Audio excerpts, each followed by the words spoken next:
এক রাতেই পরীরা বানিয়েছিল মসজিদ। মসজিদটির বয়স ৩৫০ বছর।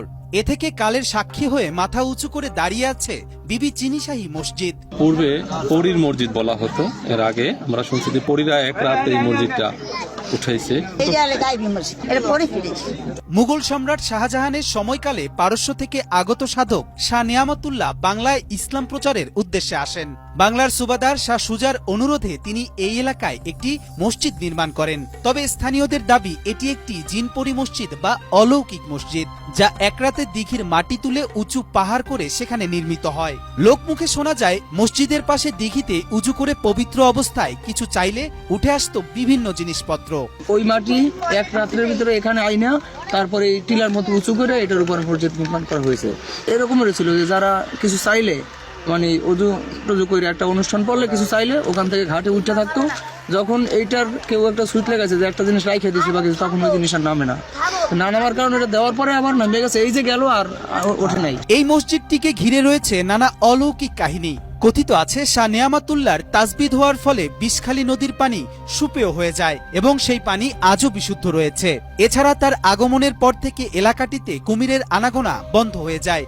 স্থানীয়দের কাছে মসজিদটি অনেক পুরাতন হলেও সেখানে ছিল না যাতায়াতের কোনো ব্যবস্থা, এমনকি ছিল না নামাজ পড়ার সুব্যবস্থা। খালেক শখী মসজিদ সম্পর্কে লন্ডনে গিয়ে রুহুল নামে একজনকে জানতে পারেন। প্রায় ৬০০ বছর আগের এই মসজিদ নির্মাণ। রুহুল নামে একজন লোক ছিলেন, উনি লন্ডনে ভ্রমণে গেছিল।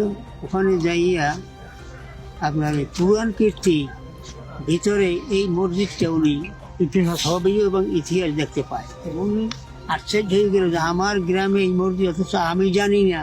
নিজের গ্রামের মসজিদের কথা ইতিহাসের পাতায় দেখতে পেয়ে হতবাক হয়ে যান ওই ব্যক্তি। তিনি দেশে ফিরে এই মসজিদ সংস্কারের কাজ হাতে নেন। তারপর সরকারি উদ্যোগে সর্বসাধারণের উদ্দেশ্যে ৫ ওয়াক্ত নামাজের ব্যবস্থা করা হয় এখানে।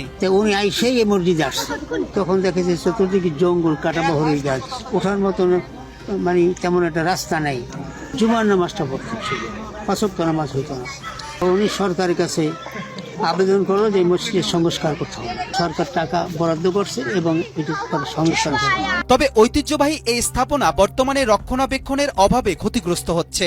মসজিদের সিঁড়ির কিছু অংশ ভেঙে গেছে, যা দ্রুত সংস্কারের দাবি জানান মসজিদের ইমাম সহ স্থানীয়রা। মোর বাপদাদার আমল হইতে এই মসজিদটি যেভাবে তৈরি হচ্ছে এভাবেই থাকুক এবং সংস্কৃত সরকারিভাবে একটা আর্থিক সহযোগিতা করুক, করলে আমাদের এই আশপাশের মানুষজন নামাজ পড়তে সুবিধা হবে। বিবি চিনিশাহী মসজিদ শুধু ধর্মীয় স্থান নয়, এটি ইতিহাসের এক অমূল্য সম্পদ। সঠিক সংরক্ষণ ও